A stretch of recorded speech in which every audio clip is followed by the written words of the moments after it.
Исәнмесез, эфирда яңалыклар вакыты, студияда Лина Хасаншина. Очень качественные, очень хорошо выполнены работы.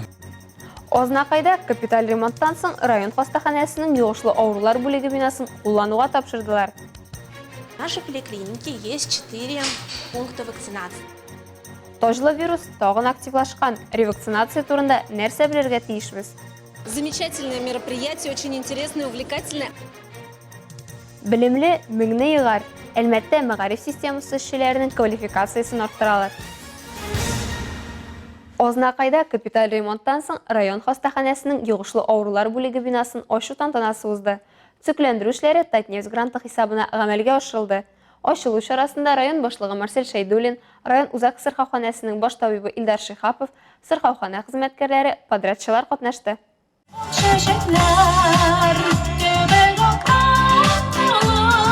Әйе, ок шешекләргә тиң медицина хезмәткәрләре өчен дә, район халкы өчен дә куанычлы вакыйга. Йогышлы авырулар бүлеге капиталь ремонттан соң ишекләрен ача.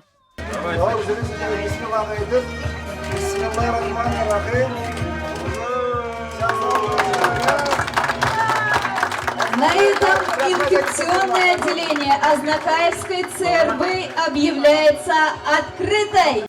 Шынапта шундай матур чара бүгінгі күнде ремонттан соң біз енді бик та кирәкле шушы инфекционное отделениені ачабыз. Бик зур рахмет Татнефть җәмгыятенә, аның генераль директорына Маганов Наиль Фатишка, безнең депутатыбызга Мухаммадиев Рустам Набиевичка. Шундай грантлар булмаса, монда ремонт булмасы. Ремонт эшләре 2022 елның 1 апрелендә башланып, 1 июльдә тәмамланды. Шушы кыска гына вакыт эчендә аның фасадына, эчке өлешенә сыйфатлы ремонт ясалды. Ишек, тәрәзәләр алыштырылып, стеналар түшәм эшләнде, җылылык челтәрләре алыштырылды. Аерым чыгу урыннары булган өстәмә уңайлыклар тудырылды. Яңартылган инфекцион бүлектә барлык мөмкинлекләр дә тудырылган. Биредә барысы 8 палата, 16 авыруга исәпләнелгән. Йогышлы авырулар бүлеген яңарту өчен барысы 23 миллион сум акча сарыф ителгән. Әлеге эшләр Татнефть компаниясының грант программасы кысаларында тормышка ашырыла.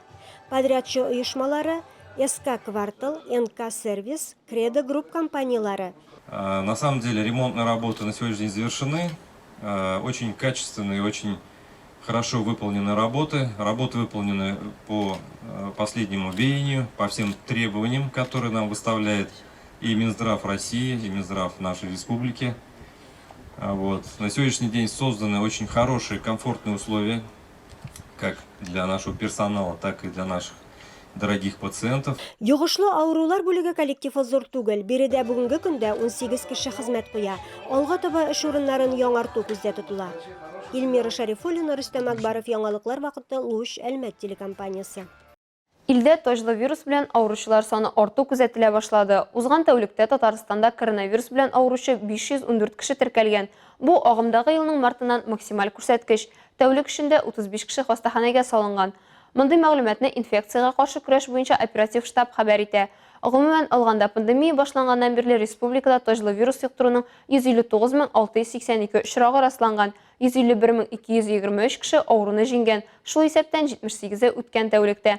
Бүтән вакыт эчендә коронавирус инфекциясыннан 2001 кешене саклап кала алмаганнар. Медицина белгечләре вируска каршы көрәшнең үтемле чарасы итеп вакцинация яки ревакцинацияны атый. Теманы Олия Берамалова дәвам итә. Табиблар прививкаларның үзләрен каты авырулардан һәм аның нәтиҗәләреннән саклауның эффектив ысулы булуын искә төшерәләр. Инфекцияга иммунитет вакцина ясаганнан соң якынча 3 атна узгач барлыкка килә. Хәзер коронавирусның яңа дулкынына әзерләнү өчен иң яхшы вакыт беренче поликлиникада да инфекциядан сакланырга теләүчеләрнең саны арта. В нашей поликлинике есть 4 пункта вакцинации. Это поликлиника номер 1, Нижняя Мактама, поликлиника номер 2, офис 1 и офис 2. Ревакцинациягә дәүләт хезмәтләре порталында язылырга яки прививка кабинетына алдан талон алып килергә мөмкин. Беренче поликлиника хезмәткәрләре сүзләренә караганда, прививка кабинетында чиратлар юк. Чиратларны булдырмас өчен алар 2 сменада иртәнге 8-дән кичке 7-гә кадәр эшлиләр. Медицина учреждениесендә элеккеге кебек үк кирәкле документларны тутырырга кирәк. Аннан врачлар тикшергәннән соң вакцина ясатырга мөмкин. Вакциналар да җитәрлек. Бу Гамковик-2 һәм Спутник-V. По методическим рекомендациям Сәламәтлек саклау министрлыгы күрсәтмәләре буенча сез бер компонент яки ике компонент белән прививка ясый аласыз. Ләкин ике компонентлы вакцина иммунитеты кимегән һәм олы яшьтәге кешеләр өчен яхшырак. И для пожилого населения. Элек ампулалар 5 кешегә исәпләнгән, хәзер алар уңайлырак. Вакцина 2 кешегә бүленә. Ампулы у нас хранятся в морозильнике. Когда человек приходит... Ампулалар суыткычта саклана. Кеше килгәч, ампулы таркала һәм вакцина ясала. Ачык ампулыны тагын 2 сәгать саклыйбыз. Бу вакыт узгач, ампула утилләштерелә. На стерильном столике. По истечению 2 часов ампула обязательно утилизируется. Нина Николаевна балалар бакчасында эшли. Эштән вакцинация сертификаты сорагач, озак уйлап тормыйча ризалаша. Раз говорят, наверное, нужно, лишь бы... Кирәк дип әйткәч, мөгаен кирәктер. Ярдәм итсен иде инде. Беркемнең дә ширлисе килми бит. Ширләдем, ковид куймадылар, ОРВИ гына диделәр. Ләкин барлык мускуллар авыртты. Бүтән алай булуын теләмим. Шуңа күрә килдем. Болели, я так не хочу. Әгәр сез ярты ел элек вакцина ясаткан булсагыз, ревакцинацияләргә вакыт ди белгечләр. Моның өчен паспорт, СНИЛС, медицина полисы кирәк булачак. Махсус әзерлек тә кирәкми. Киңәшләр бик гади. Алкоголь эчүдән тыелырга, вакцина көнендә мунча, сауна, спорт залларына йөрергә киңәш ителми. Оля Байрамалова, Яңалыклар вакыты, Луч Әлмәт телекомпаниясе.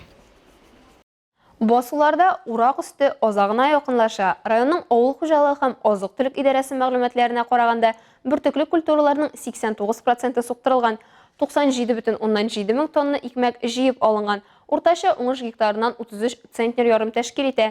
Икмәк уңышы белән быел Токарликов исемендәге акционерлык җәмгыяте Союз Агро ярыш кишүчат хуҗалыклары мактана ала. Аларның уртача уңышы гектарыннан 30 центнердан артык.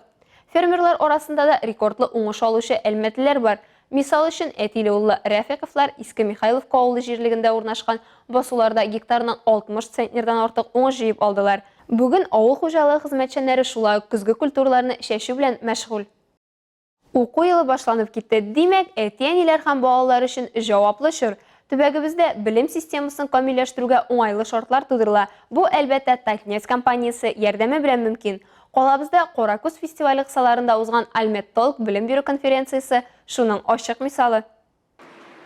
Альметталк белем бирү конференциясын Татнефть Хәйрия фонды Татарстанның көньяк-көнчыгыш педагогик җәмәгатьчелеге өчен оештырды. Аның максаты мәгариф системасы белгечләренең һөнәри үсешен һәм гамәли эш күнекмәләрен киңәйтү. Бу очрашу инде 2нче кабат оештырыла. Быел ул 4 калада Азнакай, Лениногорск, Зәй һәм Әлмәттә узды. Аның кысаларында спикерлар чыгыш ясады. Арасында илнең танылган укытучылары, Россия мәгариф министрлыгы белгечләре, профессорлар һәм доцентлар бар.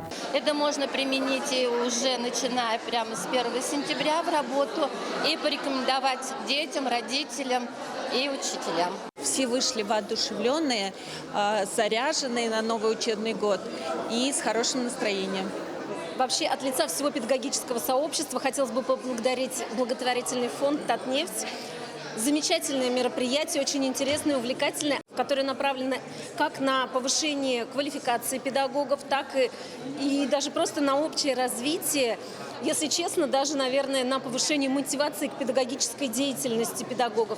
Әлбәттә барган очрашуда мисал өчен Россия эшкуары һәм инвесторы Калифорния 55-18 студиясенең өлкән вице-президенты һәм нигез салучысы Максим Михиенко, Уфа шәһәреннән яшь галим, киләчәк образы һәм нефть кухнясы проектлары нигез салучы Айгөл Шадрина, мәктәпкәчә яшьтәге балаларны һәм яшь укытучыларны укыту һәм үстерү методикалар системасы авторы Ольга Соболева, диалог мәктәпкәчә белем бирү комплекслы программасы җитәкчесе һәм башка спикерлар чыгыш ясады. Шулай ук профильле педагоглар өчен 45 минутлык мастер-класслар оештырылды. Соңгыларында укытучылар укучылар белән эшләгәндә файдалана алырлык реаль алымнар һәм инструментлар хакында фикер алышты. Рәдифә Нагманова, Гыймәтдинов, Яңалыклар вакыты, Луч Әлмәт телекомпаниясе.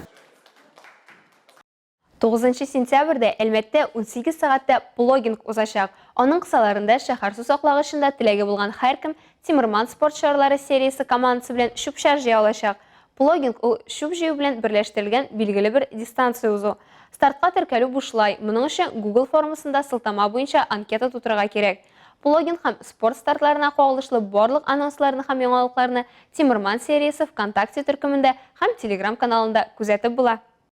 Грек-Рим көрәше буенча 3 Әлмәт спортчысы калабызга алтын медальләр алып кайта. Беларусь Республикасының Гомель шәһәрендә узган турнирда Ильяс Зиннуров, Илдан Төхбәтуллин һәм Адель Насибуллин көндәшләреннән көчлерәк булып үз авырлык категорияләрендә беренче булдылар. Көрәшчеләр Олимпия резервындагы спорт мәктәбендә шөгыльләнә. 2 сентябрьдән 4-сенә кадәр Зәй шәһәрендә узышы чаңгычылар арасында Татарстанның ачык җәйге чемпионаты һәм беренчелеге узды. Әлмәтне юность спорт мәктәбендә шөгыльләнүче 9 спортчы тәкъдим итте. Ярыш нәтиҗәләре буенча Зарина Мөхәммәтҗанова 5 км, ә Андрей Федорук 7,5 чакрым кросста көмеш медальләр яулап кайтты. Әлегә шулар, мин Динә Хәсәншина һәм монтаж операторы Оля Берамалова сезнең белән сау булашабыз, исән-имин булыгыз.